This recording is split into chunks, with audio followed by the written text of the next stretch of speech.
Welcome to the Petzl Technical Institute, located in Salt Lake City, Utah. Petzl is one of our Gear Experts core partners that focuses on safety and productivity for workers who apply their trade in at-height industries. Consisting of 15,000 square feet of state-of-the-art technical training space, the Petzl Training Institute is located in the heart of the Salt Lake Valley. It was designed specifically to meet the needs of highly specialized clientele and the industries that we and Petzl serve. To name a few of its features, it has over 5,000 square feet of structure for technical climbing, rescue, and rope access techniques, a 3-story vertical confined space training apparatus, 36-foot tall drop test structure, multiple classrooms capable of accommodating up to 135 people, and more. Plus, Petzl's North American headquarters was designed with their focus on reducing the environmental impact as much as possible as a LEED Platinum facility. This facility was built to the highest standards of sustainability, efficiency, innovation, design, and workplace experience. We sincerely appreciate the partnership that the GME Supply family of companies has with our friends at Petzl. We are America's premier outfitter of fall protection, safety equipment, and gear for at-height workers. We keep workers safe and productive on the job by offering customers timely service and expertise. Our Gear Experts are here to be an extension of your safety program, offering solutions and consulting in any way possible to make sure that your gear is where you need it, when you need it. One of the best ways we can do that is through our national network of distribution locations and training facilities. Everyone expects to be able to order something online or through our Gear Experts and get it in just a day or two, and that's what our national footprint allows us to do. Let's take a look at the time in transit for standard ground shipping from our various locations. Beginning with our headquarters centrally located in Columbia, Missouri, we're local to the heart of America.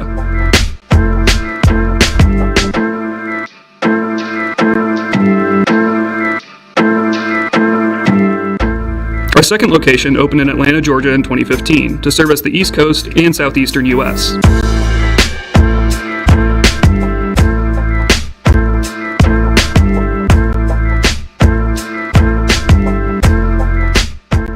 In 2018, our location in the heart of Texas opened in Dallas, further establishing our southern presence.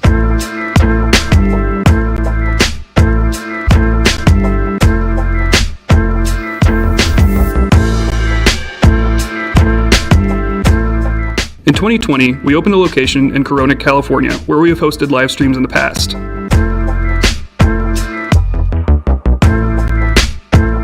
Late last year, we welcomed Custom Tool Supply to our family out of Denver, Colorado.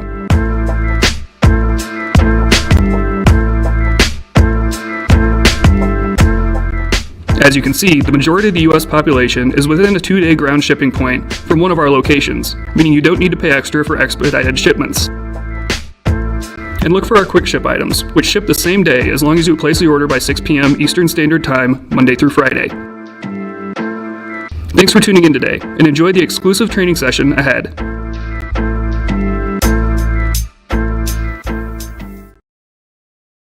All right, hello and welcome to everyone watching.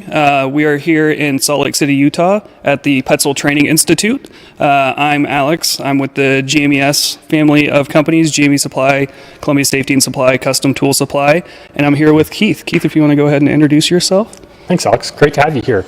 So yeah, we're here at the Petzl Technical Institute in Salt Lake City, and this is the North American flagship headquarters for Petzl, and I run our training facility.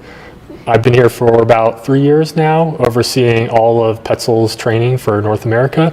And before I worked here at Petzl, I worked in the industrial rope access industry for a little over 10 years. Awesome. Well, we're here to, this is the first of 3 live streams that we'll be shooting from the PTI Center here in Salt Lake. And today we're talking about rescue planning for at-height safety programs. So if you're good with it, let's go ahead and jump in. Let's do it. All right, sweet. So when talking about at-height work, fall protection is obviously the first thing that comes to mind, but that's kind of the only tip of the iceberg.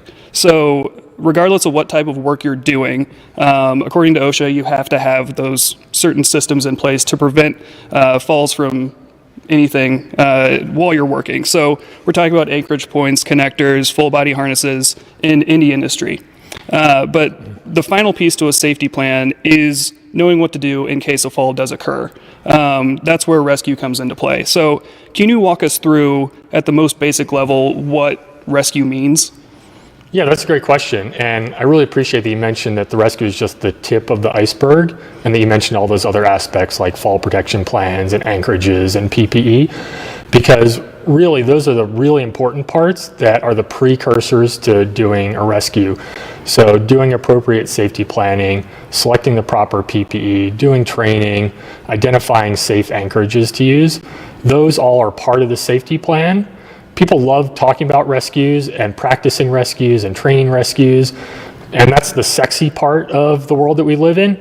But ideally, you do all those other steps beforehand and hopefully never actually have to do a rescue. Sure. When it comes to doing the actual rescue, I like to think about the at-height environment. The rescues are pretty much just a transportation problem.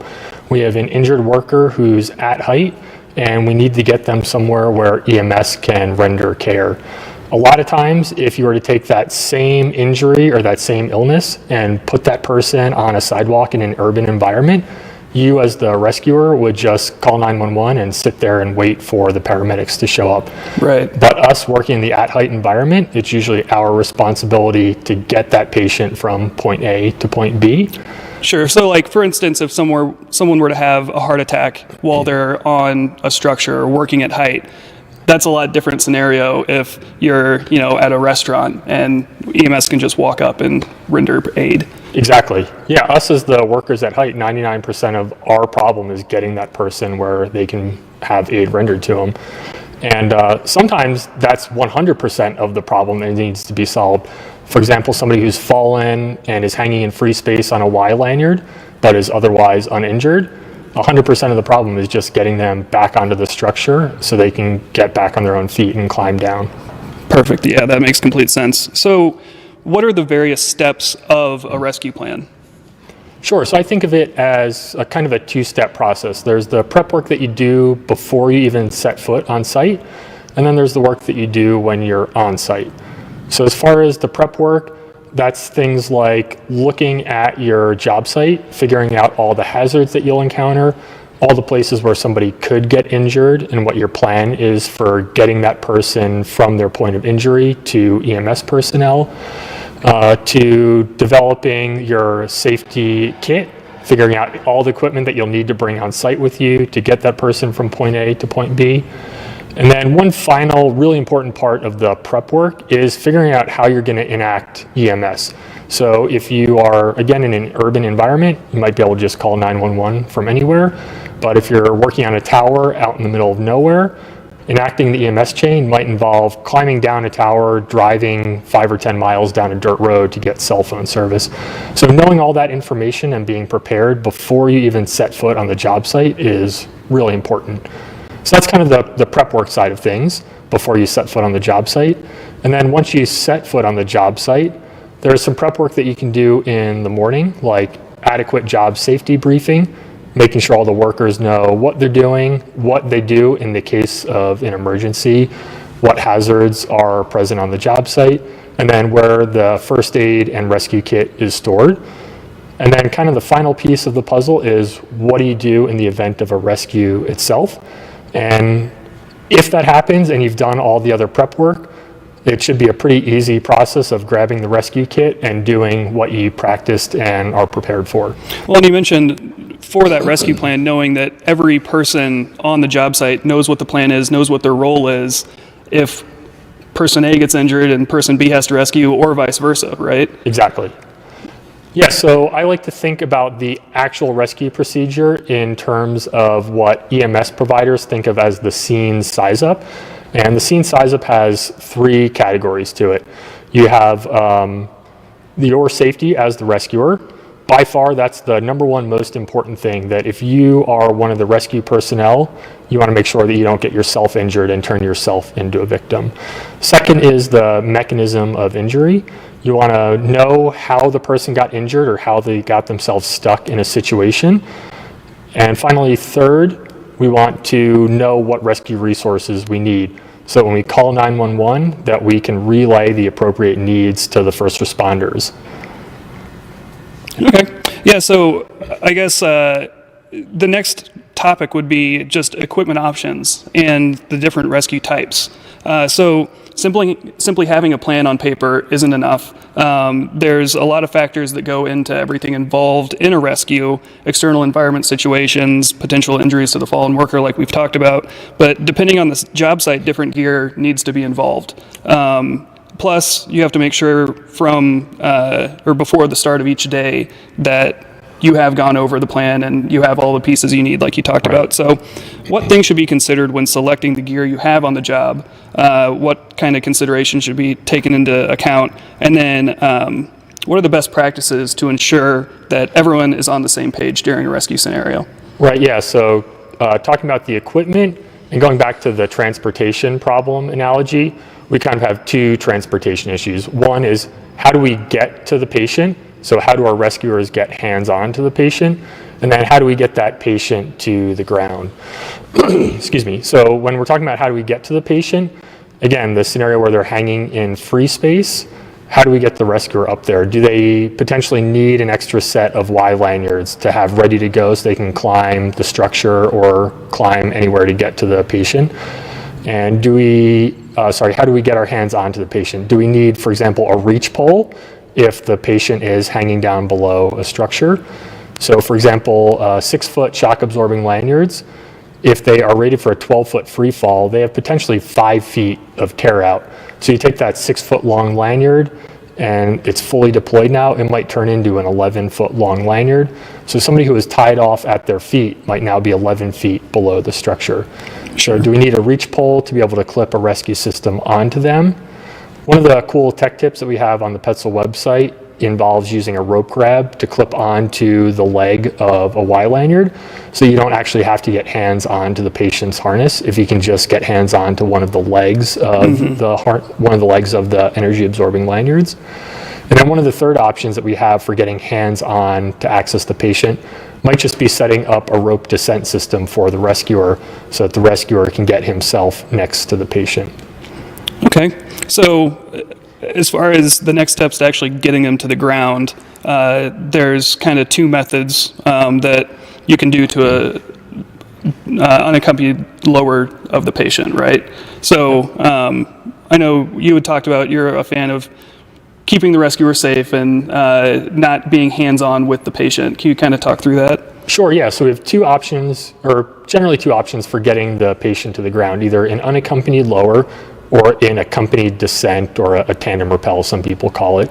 So for an unaccompanied lower, the rescuer stays in place at the rescue anchorage, connects a rope system to the patient, and lowers them down to the ground.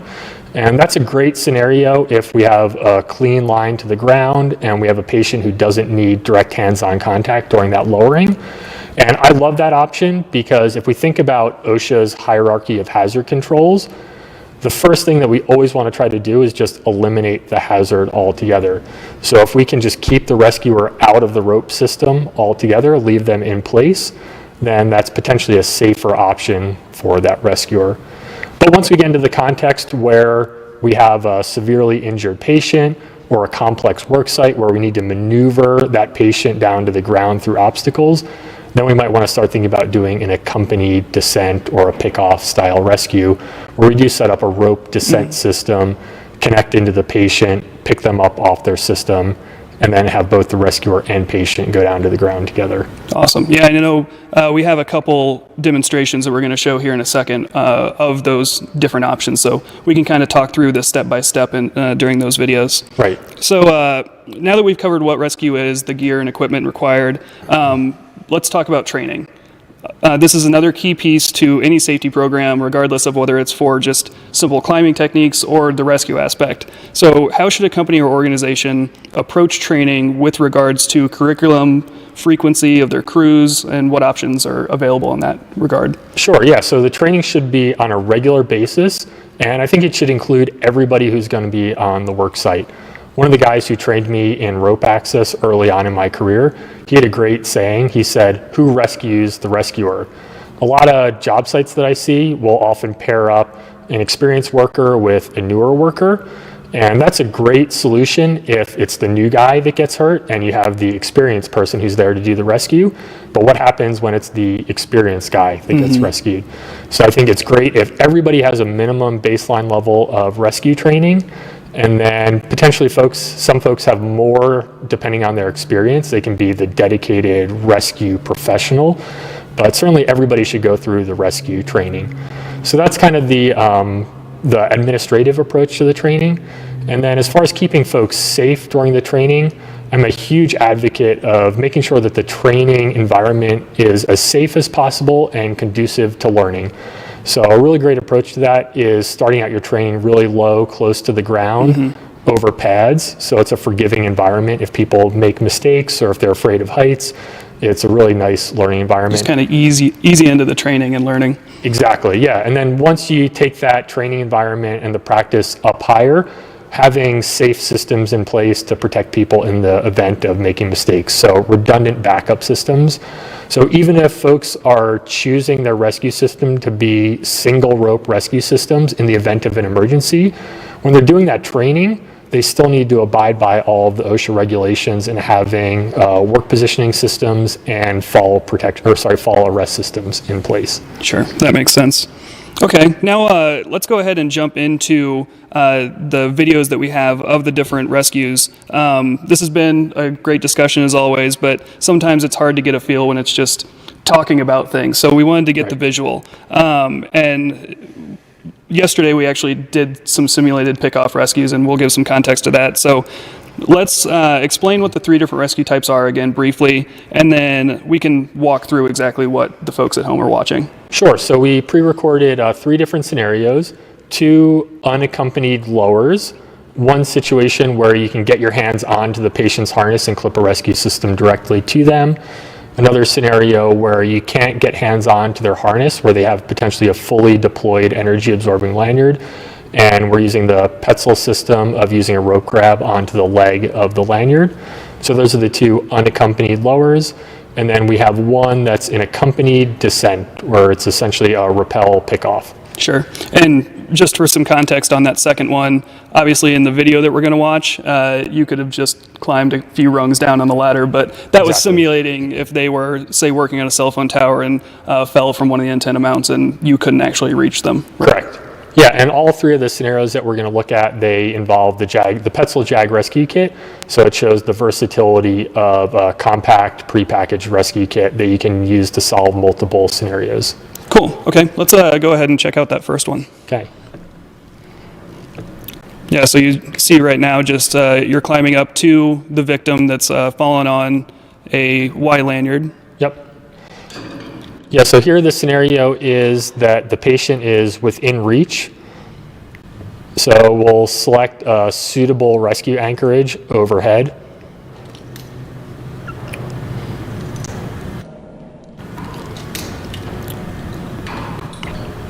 And you can see all of the different pieces that you talked about, having work positioning, having your backup fall arrest device on that vertical lifeline. Correct.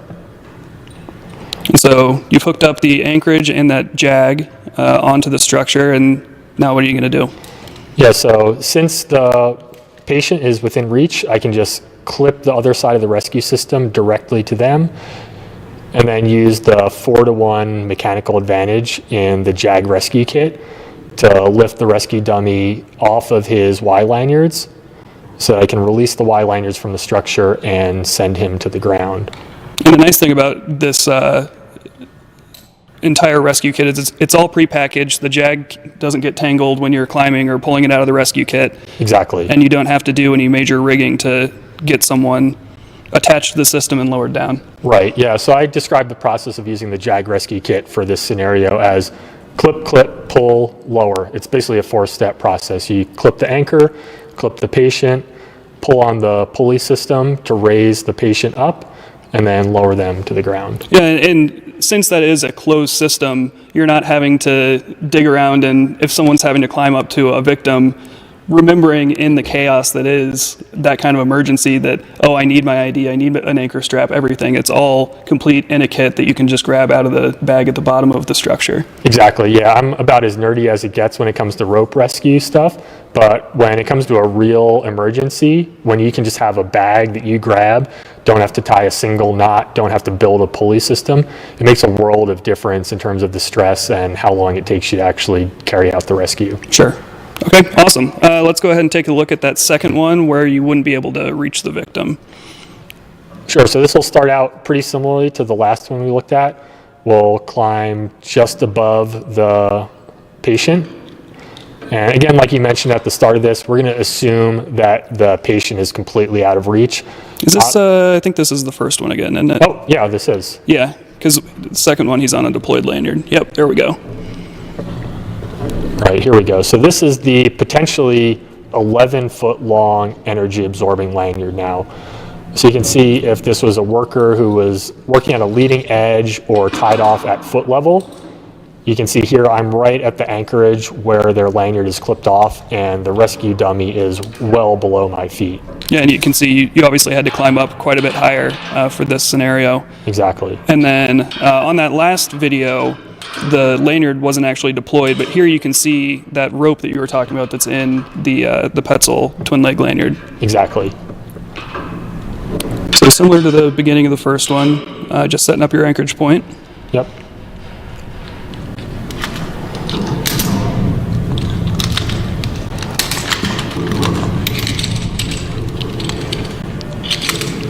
And so here, since all that I have accessible to me is the lanyard itself, not the harness, I'm using the Petzl rescue sender. It's a non-toothed rope grab to connect the Jag Rescue Kit onto the patient's system.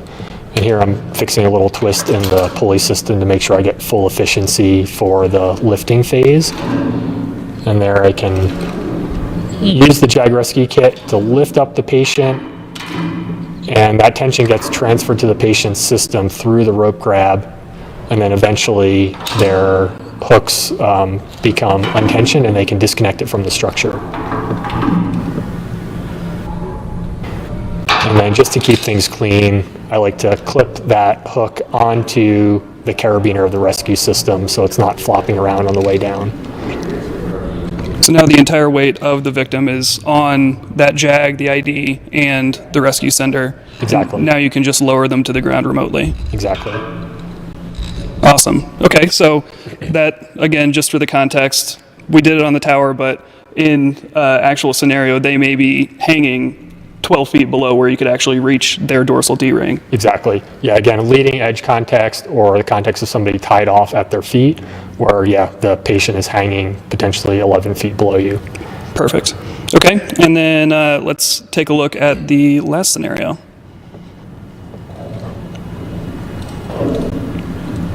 So again, we have to climb up to get to an overhead anchor to be able to start the rescue.